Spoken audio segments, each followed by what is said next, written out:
Welcome back. You're still watching Nile TV International, and this is special coverage for the Peace Summit that is taking place in Sharm el-Sheikh to be ending the genocide war against the Palestinians by the Israeli occupation forces in the Gaza Strip under the chairmanship of His Excellency President Abdel Fattah al-Sisi, and as we did see, alongside the US President Donald Trump. But the press conference started with a speech by the host, President Abdel Fattah al-Sisi, in which he showed the appreciation for the plan, the US plan to end the aggression, to be ending the war, with the US proposal and in mediation with Turkey and Qatar as well.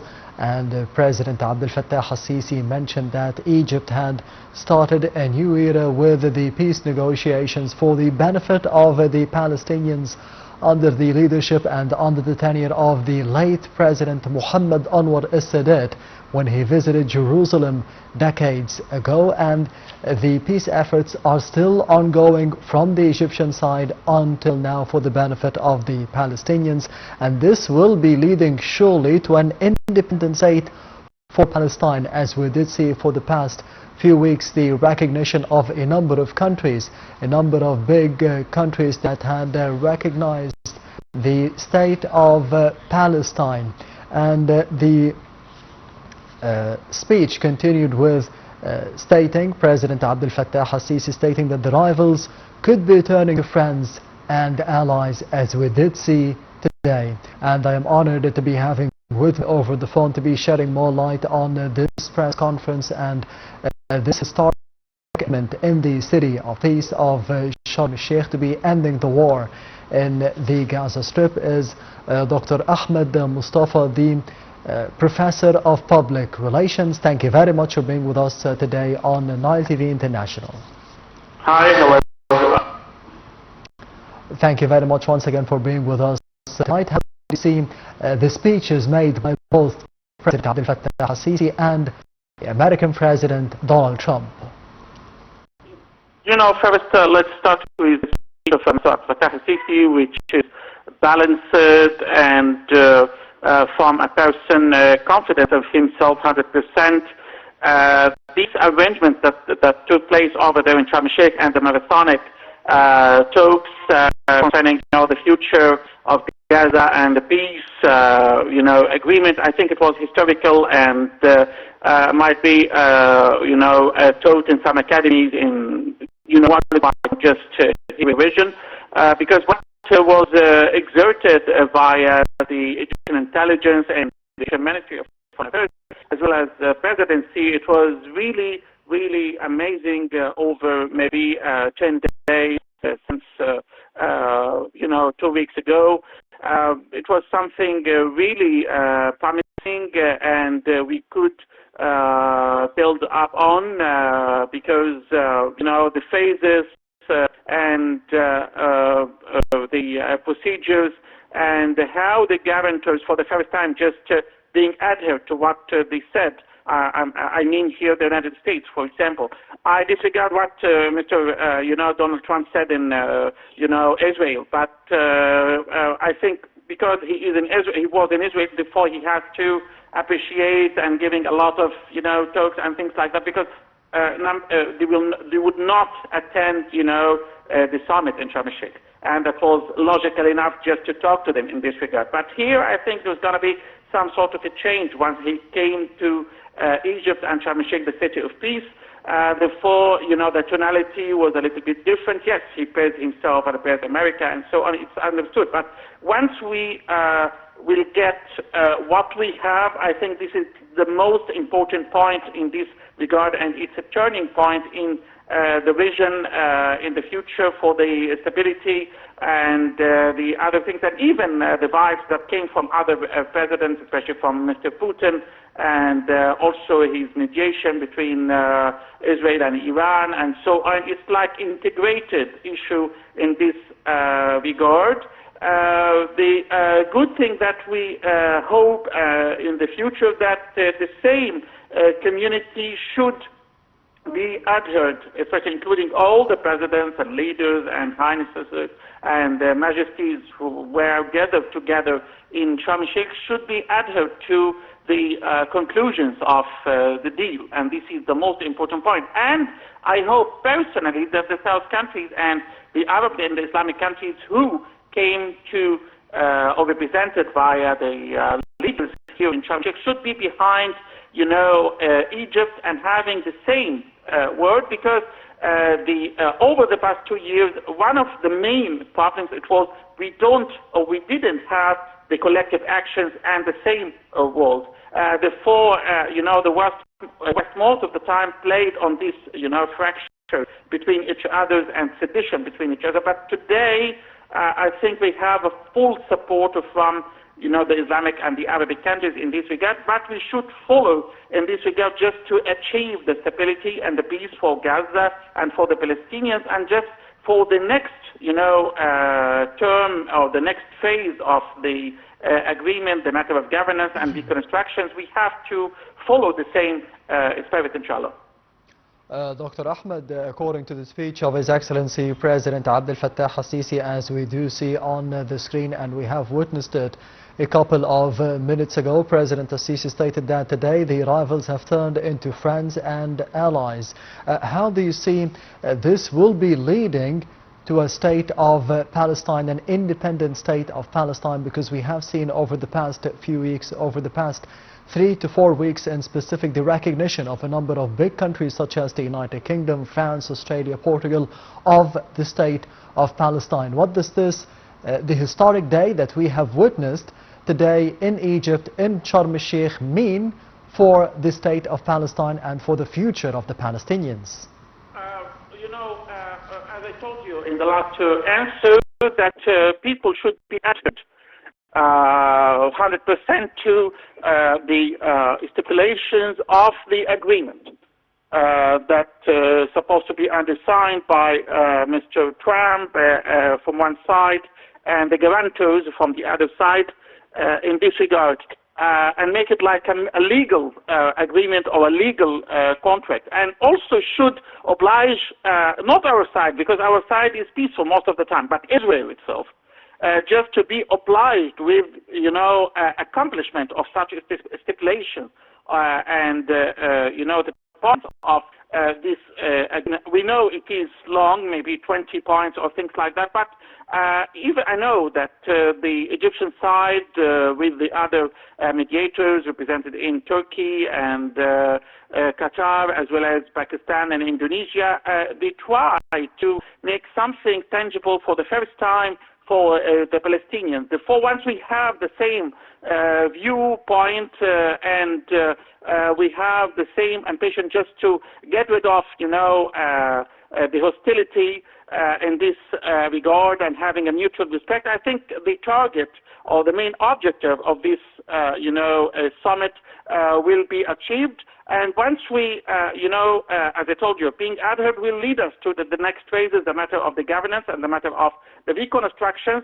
We should be adhered 100% to what the Egyptian negotiator made via this marathonic talk, just to lead to the peace in the region. And at this point, the rivals or the enemies might be, friends and having cooperation in the future. But it is not from our side, it is from the side. Therefore, the West, headed by President Trump, should push Israel just to do that. I know he already tried to practice some, more pressures, starting from, the UNGA, and continued. The Arab and Muslims, when they met them, they already having this first draft of the agreement, disregarding the second amendments made via Kushner and Netanyahu and Tony Blair, because they are outsiders. However, I think the Egyptian and the mediators insisted on, the first draft, which was like a smartness from our side to carry out such issue.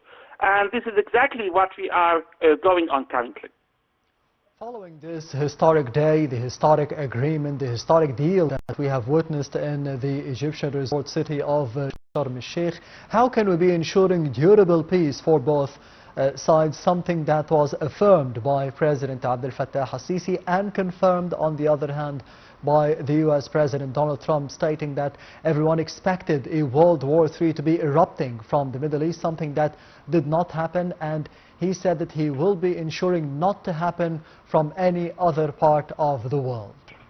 As I told you, the guarantors here concerning Israel, I mean the United States, should, convince Israel that, and he said it within Tel Aviv, I remember now, once His Excellency Mr. Trump started to have his long speech after Netanyahu and the other in Israel today, or in occupied Palestine today, he started to tell them, I think it would be very worse for you to continue it for the next year or next 2 years, and it was negating with what he praised them in the beginning, and he knows because he's a businessman, and also don't forget that via attacking Qatar recently, and then the flotilla members who were embracing these peaceful intention and trying to break the blockade over Gaza, and the maltreatment that already occurred to them via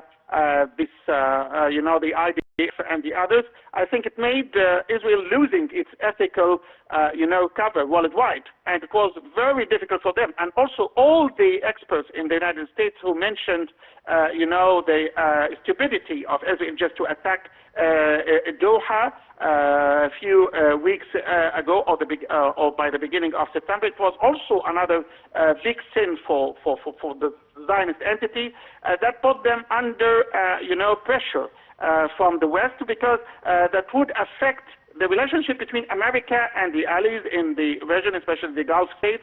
And as he said, that is a very close friends, the Prince of Qatar and so on.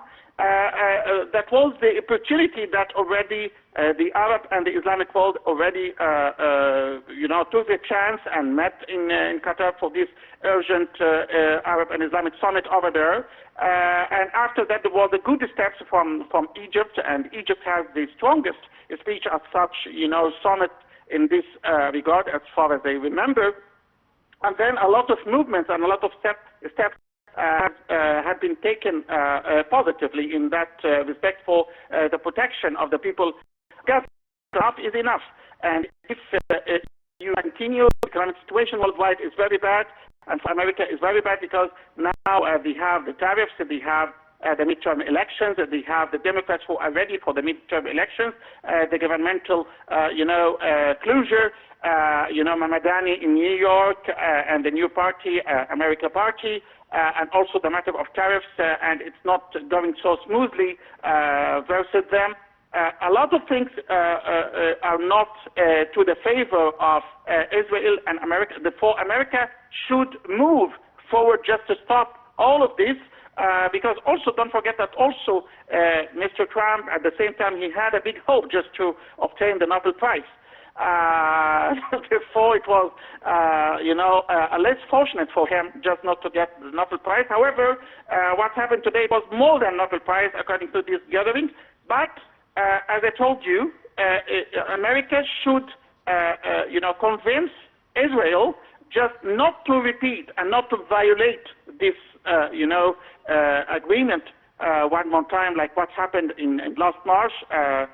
Therefore, this is the only guarantee, the guarantee for the development, the guarantee for the prosperity, the guarantee of having more cooperation, because we are suffering and we need a deep peace after a lot of things that occurred recently, including and not limited to, the conflict and the war that's taking place in Gaza.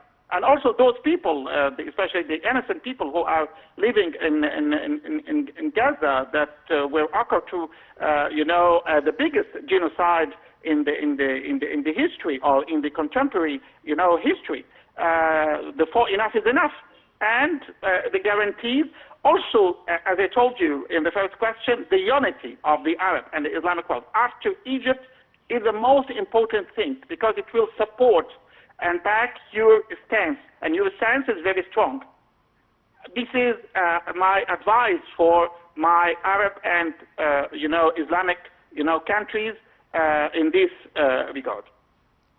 Dr. Ahmed Mostafa, the Professor of International Relations, thank you very much for being with us today on Nile TV International and this special coverage for the Peace Summit that just took place in the city of Sharm el-Sheikh in Egypt under the chairmanship of His Excellency President Abdel Fattah al-Sisi, and alongside his counterpart from the United States, the US President Donald Trump, in the attendance of more than 20 leaders from all over the world, showing support for the Gaza Strip, showing support for the Palestinians, and showing support for the peace deal that was just signed by the US President, by the Egyptian President, and the President of Turkey, and the Prince of Qatar as well. And moving on with the same speech that took place maybe minutes ago, maybe 30 minutes ago, by the Egyptian President Abdel Fattah al-Sisi, stating that there will be cooperation between Egypt and